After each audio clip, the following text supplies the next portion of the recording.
We talked briefly about that April 4th, 1968 speech Kennedy gave on the back of a flatbed truck after Martin Luther King was shot and killed. A little over a month later, as we just said, he tried to make the case for gun control, questioning a crowd about how people with criminal records were able to get their hands on guns. Kennedy was assassinated in June of that year, and nearly 50 years later, we're still asking the same question he did.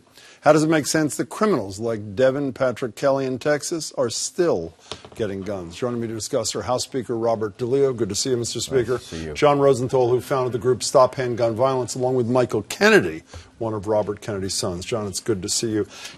Are either of you optimistic enough to believe that 56 dead in Las Vegas and 26 in a Texas church is going to change the dynamic in Washington, or still gridlock? No. I'd have to say I hate to be pessimistic, but this is just the latest too. But when you have grade 2 children being killed, I mean, quite frankly, in Sandy Hook, and that didn't spur action, then I'm not sure what will. What will? I mean, we thought naively, I thought naively, that the bump stock thing after Las Vegas was going to happen because the NRA seemed to sort of give a half-assed approval to it. That totally disappeared from the landscape in just a few days. It did. And thankfully, thanks to the Speaker, Massachusetts became the first state in the nation to ban bump stocks. After Sandy Hook, I was asked the same question. After Aurora, with 71 people killed with a made in Massachusetts Smith & Wesson in a movie theater, I was asked the same thing. Frankly, I mean, short of maybe 56 members of Congress, because they only seem to care about themselves. Well, one of them got shot, Scalise, and he said it strengthened his resolve to keep the Second Amendment And pure. Gabby Giffords was shot, and President Reagan was shot. It's going to take something far worse than 550 people for Congress to find its spine. Maybe if members of Congress lost their 5-year-old, like in Texas, or the 6-year-olds at Sandy Hook, maybe if it was their own children, but even then, the money is so appealing from the NRA, they don't care about public health and safety from gun violence. Can we just spend 1 minute on Texas? I don't understand. Domestic violence is often, I wouldn't say a predictor, but it's often in the past of people who do mass shootings, as it was in this Kelly situation. He was court-martialed for assaulting a spouse and child. He was denied, according to the governor, a concealed weapons permit. Do we have any idea how he ultimately ended up getting these guns with which he did all this carnage? You can get these guns, these AR-15s, large capacity ammunition magazines, the common denominator in all the mass shootings in 33 states, and at 5,000 gun shows without an ID or a background check. So it didn't matter what happened to him in the military? Absolutely not, because if you don't have a background check, how does the gun seller even know? So it's gun violence by design in order to increase gun violence, increase fear, increase gun violence, and more gun sales. Can we continue with the pessimism for another minute, and then maybe we'll get to the optimism in the state? Chris Matthews I talked to earlier today, and I said to him, Mr. Speaker, is anything going to happen there? Meaning, is there going to be anything on the federal level? Is that an issue for Democrats, or should they stay away from that? Here's Chris's response. It's a blue state issue, and unfortunately, where I grew up in Pennsylvania, it's not a good issue. Intimating Democrats, I mean, they should say the right thing, but they should stay away from it too, because in the long run, it doesn't help their cause to sort of cross that line they have to cross to start winning working-class whites back into the party. Do you agree with him? I'd have to tell you something funny, Jim. When we had this discussion, and when Sandy Hook had occurred, and I said, well, we have to do something about it. And I went back into the State House and started my thought process. He spoke to some folks, many of whom advised, even though they were opposed to gun violence, obviously, stay away from it. In Massachusetts? In Massachusetts. And I will tell you, as this guy can tell you, it took me in excess of 1 year to get it done, even in Massachusetts. Well, the constituent, if you look at polling, whatever that is worth, and I'm not saying I did any polling, but if you take a look at polling, you see overwhelmingly that people are for some controls over gun violence.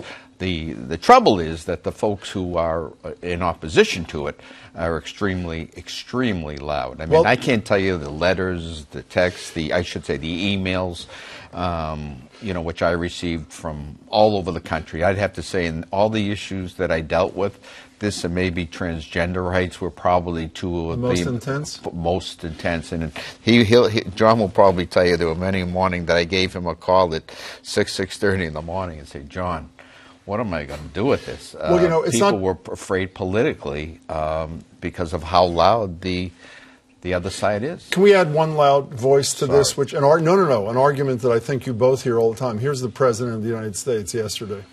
Fortunately, somebody else had a gun that was shooting in the opposite direction. Otherwise, it would have been as bad as it was. It would have been much worse. It's an extension of if they had guns at the country music thing and it shot up, I guess, at the hotel window.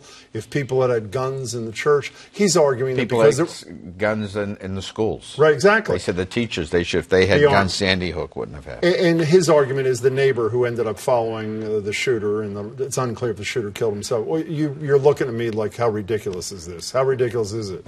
Well, it's completely ridiculous. And this is the NRA line, and the NRA gave him $32 million to win in 2016. I will agree that with some people, including him, it is mental illness, but there are mentally ill people in every country. What's unique about our country is we happen to arm them with military-style weapons designed for war without detection. That is national gun policy. As you mentioned, the Massachusetts legislature is signed by Karen Polito with the governor out of state, first state to ban these bump stocks. What's the evidence? How hard is the evidence that suggests that if individual states do, like Massachusetts has, what the feds will not do or unwilling to do, that it has a positive impact? Give me the quick verdict on that. I mean, we're an urban industrial state. We've got the most effective gun laws, including thanks to the Speaker in 2014, and we reduced the rate of gun deaths by 60% since 1994. And we abut Maine, New Hampshire, and Vermont that have no background check requirements and no gun laws. So we've proven the NRA's worst nightmare. Gun laws work. If every state did what Massachusetts did, the 36,000 gun deaths a year, or 91 a day, would be a fraction. Jim, that was my hope. When we started this whole discussion, my hope was that I had the opportunity to speak to a group of the parents at Sandy Hook. And I said at the end of my remarks, I said, maybe, just maybe, this can start as the start of a trend throughout this country.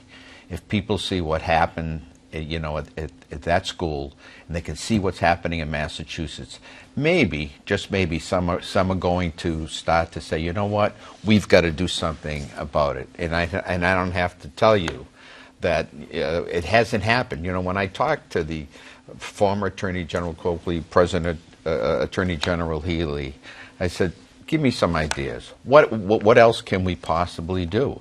And they said, well, in terms of what you did, they applauded our efforts. State laws but matter.